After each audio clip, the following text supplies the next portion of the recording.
Et je pense que j'aurais certainement pas pu travailler lundi.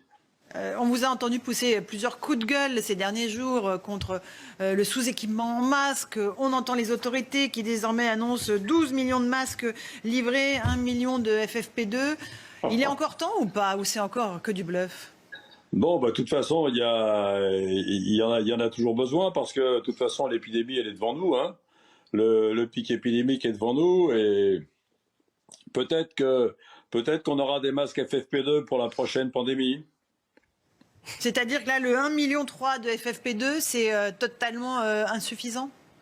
Écoutez, je crois qu'il y a une pharmacie de Clamart qui a touché 50 masques FFP2 à se répartir entre 10 professionnels de santé. Je pense que vraiment le foutage de gueule continue et la colère grimpe. D'ailleurs, c'est ça qui me maintient en forme quand je vois quand mes camarades m'annoncent à quel rythme arrive le taux des masques. Enfin là, les masques FFP2 existent. On en a envoyé une boîte à Clamart. D'accord. Donc ça veut dire que vous demandez qu'il y ait une enquête, hein, vous l'avez dit hier, qu'on essaie de comprendre pourquoi la France a pris la décision en 2013 d'arrêter de stocker, de fabriquer des masques.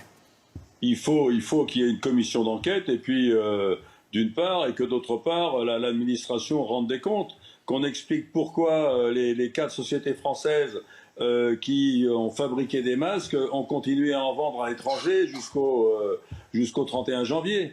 Donc il y a un moment où il faut arrêter de se moquer du monde. L'administration française a été en dessous de tout, n'a pas été capable de constituer des stocks suffisants, n'a pas été capable de constituer, de réserver à la France la fabrication des masques.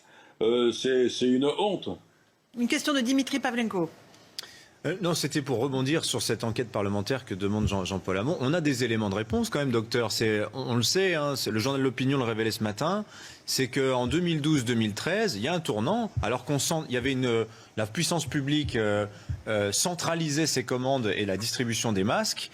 On est passé au régime un peu du chacun pour soi. C'était à chaque hôpital de faire passer ses propres commandes, à chaque entreprise de faire de même. Et donc, voilà, la responsabilité a été éclatée. Docteur Hamon? Oui, mais surtout, il y avait une ligne dans le PLFSS qui, dans le plan de financement de la sécurité sociale, qui garantissait le renouvellement de ces masques. Or, en 2013, cette ligne a été supprimée pour gratter l'équivalent de 15 millions d'euros. Donc, les types qui ont supprimé cette ligne portent aussi une responsabilité. Un petit mot, docteur Hamon, des mesures de confinement. On s'attendait à un durcissement et puis finalement non. Le ministre de l'Intérieur ne durcit pas les règles de confinement. Pas de couvre-feu au niveau national. Des contrôles dans les gares et les aéroports. C'est suffisant pour vous? Bah, une fois de plus, c'est notoirement insuffisant quand on voit que les gens j'ai vu qu'il y avait une décision d'interdire de partir en week-end. Maintenant, mais il y a plus personne pour partir en week-end. Ils sont tous partis depuis lundi. Je sais pas, moi j'ai l'impression que ce gouvernement prend des décisions toujours en décalage. Les types, ils sont là actuellement sur Paris. On a une population de mois d'août. On a une population de 15 août, les touristes en moins. Paris s'est vidé, la banlieue s'est vidée. Nous, dans les cabinets, mes camarades sont loin d'être débordés parce que d'abord les gens n'osent pas venir au cabinet déjà, et puis mais il y a une activité qui est très très très en baisse. Donc ça veut dire que ça ne sert à rien de contrôler les gares et les aéroports. Il vaudrait mieux empêcher tout le monde de bouger. Il n'y a plus personne dans les gares et les aéroports. Hein. Pour moi, c'est clair. Ils sont tous partis et ils vont pas rentrer. Non, mais en plus, quand t'as pas faire un couvre-feu, mais vraiment, il faut le faire. Il faut faire un couvre-feu. Faut pas avoir peur de le faire. Il y a que le confinement qui va réussir à arrêter cette saloperie.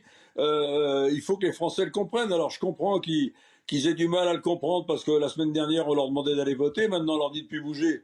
Mais c'est incroyable ce décalage dans les décisions, toujours ce retard à la décision.